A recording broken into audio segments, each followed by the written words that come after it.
Mon nom c'est Georges Ilkouri. Je voudrais vous raconter mon témoignage. Je suis né d'une famille pauvre au Liban il y a 84 ans. C'est ça. J'ai 84 ans. Et tout ce que je voulais de la vie, je voulais être heureux. Comme chaque personne qui m'écoute. Vous voulez être heureux dans cette vie. Et c'est ce que je voulais, être heureux. Et je pensais que pour être heureux, il faut avoir de l'argent, beaucoup d'argent. Il faut devenir puissant. Et il faut goûter à tous les plaisirs de la vie.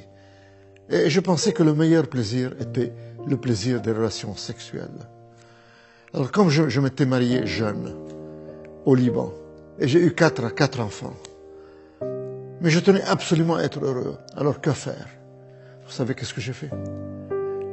J'ai quitté mes enfants, j'ai abandonné mes 4 enfants petits. J'ai quitté ma femme, j'ai quitté le Liban et j'ai divorcé. Je suis venu en Europe pour avoir beaucoup d'argent, devenir puissant et goûter à tous les plaisirs de la vie et surtout des relations sexuelles. Et j'ai eu tout ça. J'ai réussi à avoir tout ça. Je suis devenu très riche. J'ai eu beaucoup d'argent. Beaucoup d'argent. Et je suis devenu puissant. J'ai fondé 5 banques dans le monde. 5 banques. Et quant au plaisir des relations sexuelles, je n'ai eu autant que le roi Salomon. Des centaines de femmes, peut-être que j'ai même atteint le chiffre de 1000. Et j'ai essayé tout ça. Et je n'arrivais pas à être heureux. Je ne savais plus quoi faire pour être heureux. Alors, je voulais attirer l'attention encore vers moi. Et j'ai appris à piloter. Et un jour où je pilotais un avion Cessna au-dessus de Paris, j'étais seul dans l'avion et c'est moi le pilote. Soudain, l'avion allait s'écraser. Dans quelques instants, je savais que j'allais mourir. Que pense quelqu'un qui a tout dans la vie, qui a tout, l'argent, la puissance et les plaisirs, quand il va mourir, quand il est sur son lit de mort? Je sais, je l'ai essayé. C'est la peur de découvrir qu'est-ce qu'il y a après la mort, la peur de la mort. Mais l'avion a touché le sol, il s'est écrasé, il était en morceaux. Et je regardais, je n'avais rien. Je suis sorti indemne, juste ce doigt était foulé. Et je pensais que c'était par ma propre puissance que j'ai échappé à la mort.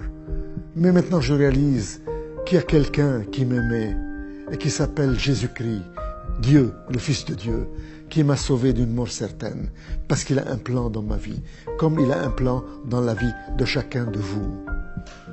Mais à ce moment-là, il ne m'intéressait pas, et je continuais dans ma vie de débauche et de plaisir et d'argent et de puissance et de sexe.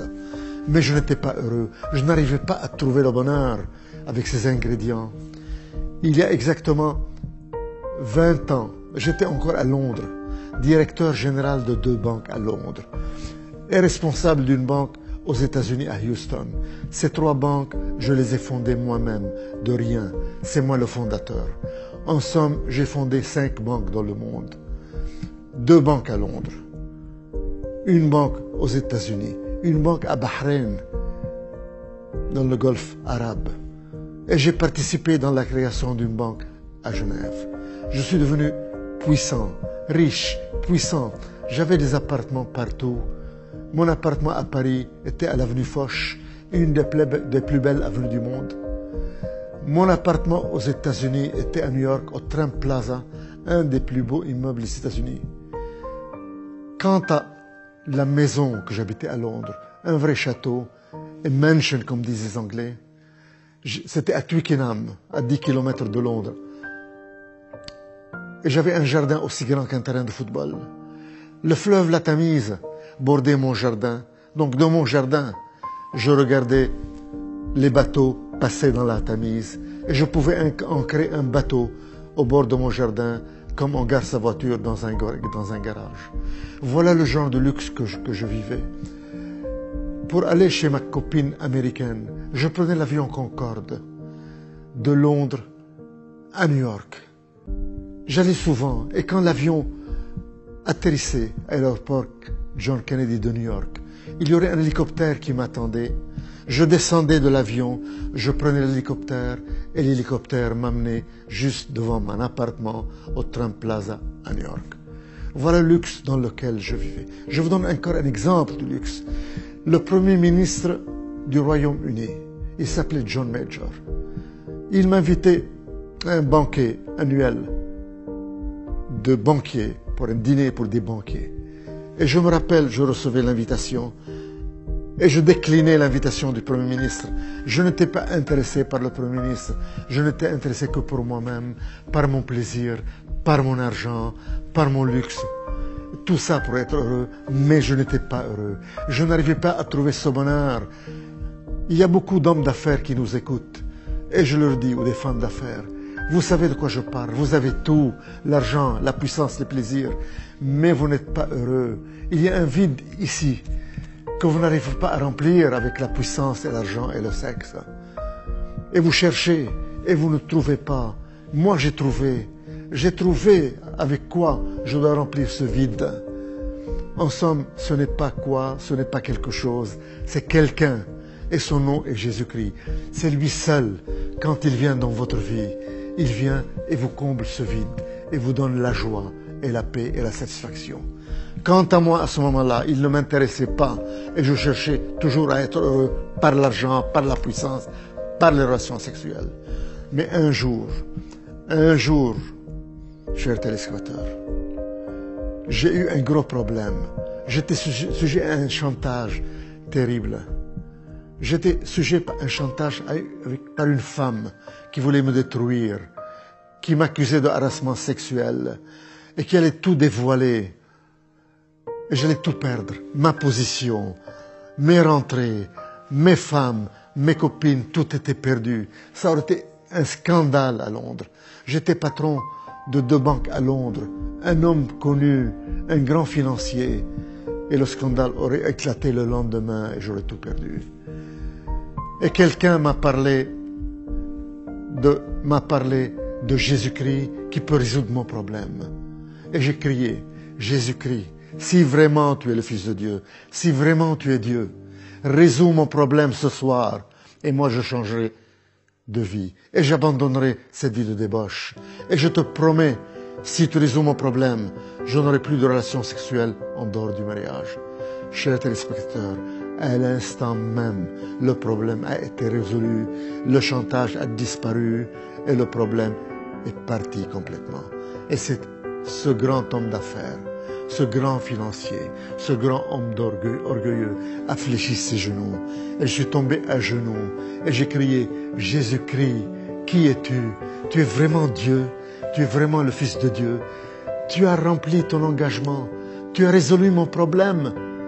Et moi, à mon tour, je te promets, je change de vie. Plus de sexe en dehors du mariage. Et je veux te connaître, je veux te suivre.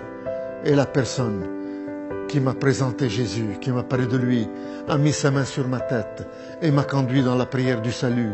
Je suis tombé à genoux, plein de misère, plein de problèmes, plein de lourdeur, plein de maux, le chantage, les péchés. Et je me suis relevé. Tous les problèmes ont disparu, toute l'angoisse a disparu, toute la lourdeur a disparu. Et j'ai senti une joie et un bonheur m'envahir. Et pour la première fois de ma vie, chers téléspectateurs, à l'âge de 65 ans, j'ai reçu ce bonheur que je cherchais durant 65 ans à travers l'argent, la puissance et les relations sexuelles et les plaisirs et que je n'ai pas obtenu. Je viens de l'obtenir gratuitement à l'instant où j'ai reçu Jésus-Christ de Nazareth. J'étais tout étonné, je n'étais plus le même homme. J'ai senti que mon cœur de pierre a été enlevé et remplacé par un cœur de chair, par un cœur de chair. Tout était différent. J'ai remarqué que le ciel était bleu. J'ai remarqué que le jardin était vert avec le gazon.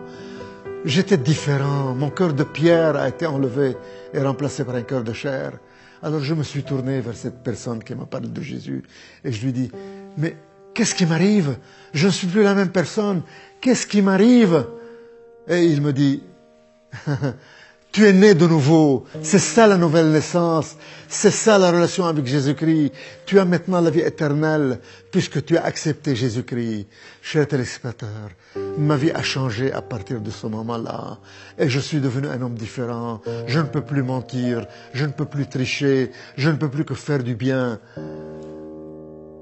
Et j'ai voulu à ce moment-là me marier pour avoir une vie en règle, pour avoir des relations sexuelles dans le mariage. Et j'ai supplié le Seigneur pour qu'il me montre qui il veut que j'épouse. Et je voulais que j'épouse une de mes anciennes amies. Mais dans un moment de désespoir où j'ai crié, Seigneur, il me faut une femme, trouve-moi une femme. Je lui ai dit, je vais ouvrir maintenant la Bible. Et montre-moi dans ta parole, dans la Bible, qui tu vas me donner comme épouse. Et j'ouvre la Bible. Et je tombe sur Malachie 2,14. Et je commence à lire. Vous dites pourquoi? Parce que le Seigneur a été témoin entre toi et la femme de ta jeunesse que tu as trahi. Et le Seigneur a été témoin de votre mariage. Et il ajoute, ne trahissez pas la femme de votre jeunesse, car moi, le Seigneur, le Dieu d'Israël, je hais les divorces. Et j'entends au fond de mon cœur, retourne à la femme de ta jeunesse, la mère de tes 4 enfants, que tu as abandonnée et divorcée il y a 31 ans. Chers téléspectateurs, après 31 ans de divorce et de séparation avec la mère de mes 4 enfants, j'ai obéi Dieu et je suis retourné à ma femme, à la mère de mes 4 enfants, à la femme de ma jeunesse, et je l'ai épousée après 31 ans de séparation et de divorce. Voilà ce que le Seigneur a fait dans mon cœur et le travail qu'il a effectué dans mon cœur. Et il m'a rendu les années que le diable a volées. Mes 4 enfants m'ont pardonné. Ils sont tous à côté de moi et m'entourent eux-mêmes. J'ai 9 enfants, 9 petits-enfants qui m'aiment. Ils me font la surprise de m'apporter le café au lit. Le Seigneur m'a rendu les années que le diable a volées, comme il veut rendre à chacun de vous les années que le diable a volées. Chers téléspectateurs, ce que j'ai reçu de Jésus-Christ, vous pouvez l'avoir vous-même. Il vous suffit de lui demander. Dites-lui, ouvrez votre cœur et dites-lui, si c'est vrai que tu es puissant, si c'est vrai que tu es Dieu, si c'est vrai que tu es le Fils de Dieu, touche-moi, rends-moi les années que le diable a volées, change ma vie, subviens à mes besoins, montre-toi à moi, donne-moi ce bonheur que je cherche toute ma vie, que je ne trouve pas. Viens dans mon cœur, je te donne ma vie, sois mon Seigneur et mon Sauveur, je vais te servir. Donne-moi la vie éternelle, pardonne mes péchés. Mes frères et mes sœurs, si vous lui ouvrez votre cœur de cette façon et vous lui parlez ainsi, sachez qu'il vous a déjà touché et que votre vie ne sera jamais la même. Sachez que vous êtes né de nouveau, que votre passé a été pardonné et oublié et que vous commencez une nouvelle vie, un nouveau départ avec Jésus-Christ dans une vie de bonheur et de joie, et que vous allez hériter le royaume des cieux, et que vous êtes sauvés, et que vous n'allez plus mourir. Un jour, vous fermerez les yeux, mais vous ne mourrez plus, vous continuez à vivre. Immédiatement, vous passerez en présence de Jésus-Christ au ciel pour l'éternité. Gloire à toi, Seigneur. Seigneur, donne-leur ce que tu m'as donné. Seigneur, enlève le voile qui couvre leur visage. Montre-toi à eux et donne-leur le salut, Seigneur. Qu'ils te découvrent, Seigneur. Qu'ils te servent, Seigneur. Gloire à toi, Seigneur, Roi des rois et Seigneur des seigneurs.